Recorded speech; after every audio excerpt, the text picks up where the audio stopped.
शरणू शरणार्थी बांधवांनो, आपल्याला माहीतच आहे, येणाऱ्या 12 मे रोजी राष्ट्रीय जनगणनेच्या मुद्द्यावर महाराष्ट्रातील तमाम सर्व लिंगायत संघटनांची बैठक नांदेड येथे आयोजित करण्यात आली आहे. या बैठकीला बहुतांश लिंगायत संघटना ग्रुप या सर्वांना निमंत्रण देण्यात आलेलं आहे.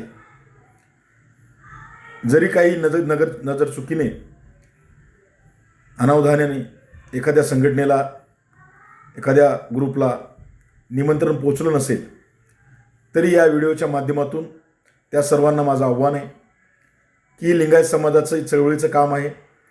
निमंत्रण जरी पोचलं नसलं तरी आपण निमंत्रण पोचलं आहे असं समजून आपण आवर्जून या बैठकीला उपस्थित राहावे, जेणेकरून राष्ट्रीय जनगणनेच्या संदर्भात संपूर्ण महाराष्ट्रातील लिंगायतांची एक सामूहिक भूमिका आपल्याला त्या ठिकाणी समोर नेता येईल. यापूर्वी जनगणनेच्या बाबतीत अनेक विविध त्या संघटनांमध्ये मतभेद असायचे, वेगवेगळे स्टेटमेंट्स वेगवेगळ्या संघटनांकडून जायचे. पण या जनगणनेला तसं होऊ नये आणि संपूर्ण लिंगायत समाज हा एका विचारानं पुढे जावा, कुठलंही कन्फ्युजन राहू नये म्हणून या बैठकीचं आयोजन केलं आहे. या बैठकीला अतिशय चांगला प्रतिसाद महाराष्ट्रातील सर्व संघटना देत आहेत.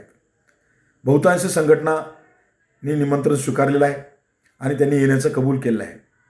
अनेक संघटना ज्यांना येण्यास अडचणी आहेत त्यांनी पुढील बैठकीला उपस्थित राहण्याचं त्या ठिकाणी आश्वासन देऊन आपल्या संघटनेची भूमिका लेखी पत्राद्वारे आमच्याकडे पाठवण्याचं काम करत आहेत, जेणेकरून त्या संघटनांची भूमिका 12 तारखेच्या बैठकीमध्ये आम्ही जनतेसमोर त्यांची भूमिका ठेवणार आहोत. आणि म्हणून अतिशय चांगला प्रतिसाद महाराष्ट्रातील सर्व संघटना, विचारवंत, अनेक अभ्यासक मला त्या ठिकाणी फोन करून त्या ठिकाणी त्यांनी येण्याचं किंवा या बैठकीबद्दल सकारात्मक दिशेनं चर्चा करत आहेत. आयोजकांनी अनेक मठाधिपतींनासुद्धा निमंत्रण दिलेलं आहे की ज्यांनी आपापली भूमिका त्या ठिकाणी येऊन या बैठकीत मांडायची आहे.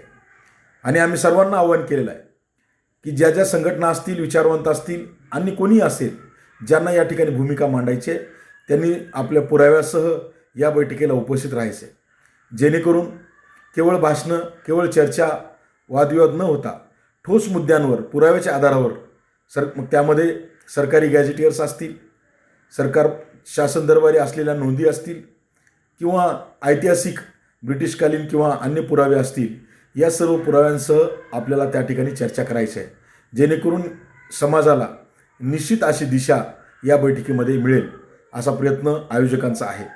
म्हणून 12 तारखेचं जे काही बैठक आहे, आपण सर्वांनी त्या बैठकीला, प्रमुख संघटनांनी, कार्यकर्त्यांनी, विचारवंतांनी त्या बैठकीला चर्चेमध्ये सहभागी व्हावं असं मी आपल्याला आवाहन करतो.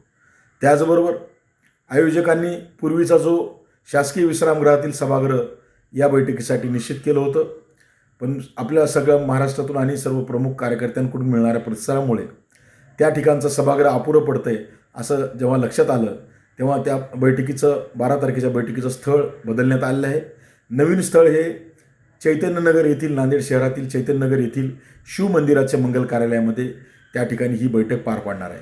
म्हणून येणाऱ्या 12 तारखेला सकाळी 11 वाजता चैतन्यनगर शिव मंदिर येथील कार्यालयामध्ये ही बैठक होणार आहे. तरी आपण सर्वांनी याची नोंद घ्यावी असं आपल्याला सगळ्यांना आवाहन करतो. आणि निश्चित या बैठकीतून सकारात्मक दिशा निश्चित महाराष्ट्रातील तमाम लिंगायतांना, देशातील लिंगायतांना निश्चित मिळेल अशी अपेक्षा बाळगतो आणि आपल्या सर्वांना या बैठकीचं पुनश्च एकदा निमंत्रण देतो आणि थांबतो. जय हिंद, जय बसवा.